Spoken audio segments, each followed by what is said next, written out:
Bonsoir à tous et bienvenue dans votre journal de la soirée en ce mardi 24 décembre. Nous ne sommes plus qu'à quelques heures de Noël et certains offriront leurs cadeaux dès ce soir. Alors peut-être que vous aussi vous êtes passé par un marché de Noël pour vos derniers achats. Exemple à Bouin, environ 1500 visiteurs sont venus découvrir les produits des 30 exposants. Gourmandises et objets artisanaux à découvrir avec Louise Viager. Le Père Noël, du chocolat et des animations. La ville de Bouin a organisé son traditionnel marché gourmand et créatif. Alors du côté de la buvette, un nouveau produit a conquis les papilles gustatives. On a une nouveauté, c'est du pain aux algues et aux huîtres, qui a été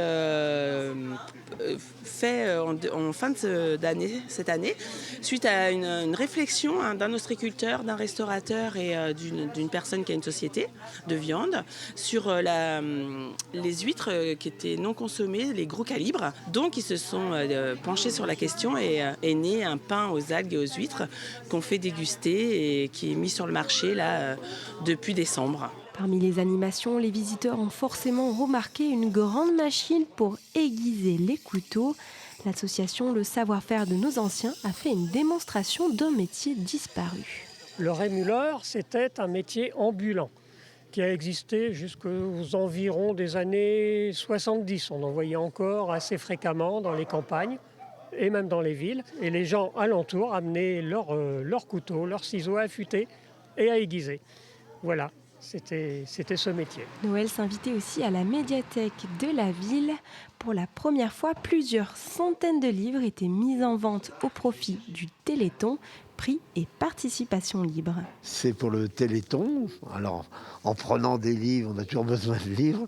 On fait une action qui est correcte. Et puis voilà. Et puis c'est par curiosité aussi, quoi. Et puis ici, c'est quand même la fête, le 21, la fête de Bouin. Et puis je viens voir et puis participer aussi. Voilà. La saison des marchés de Noël est presque finie.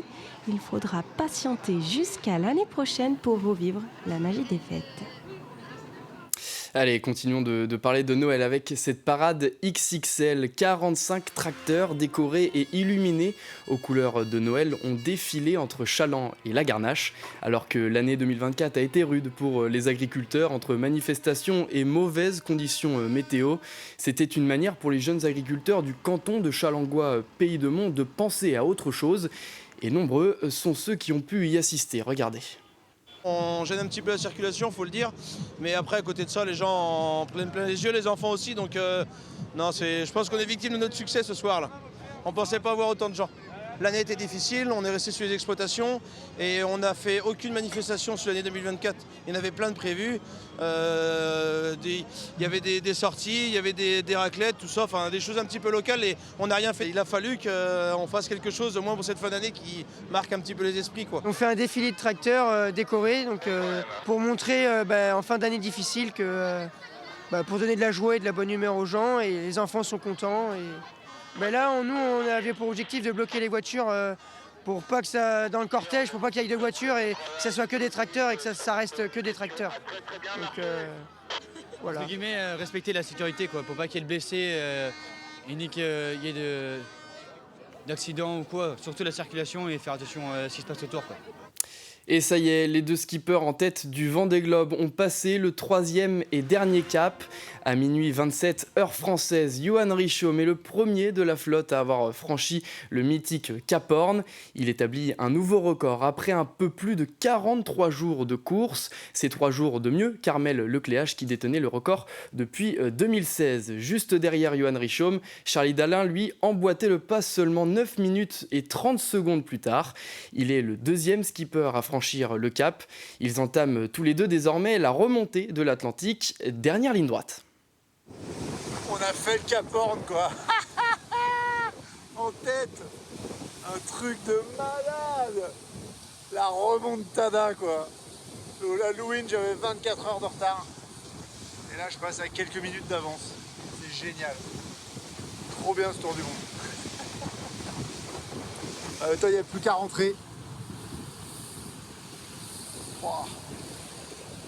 Encore 3 bonnes semaines pour remonter là.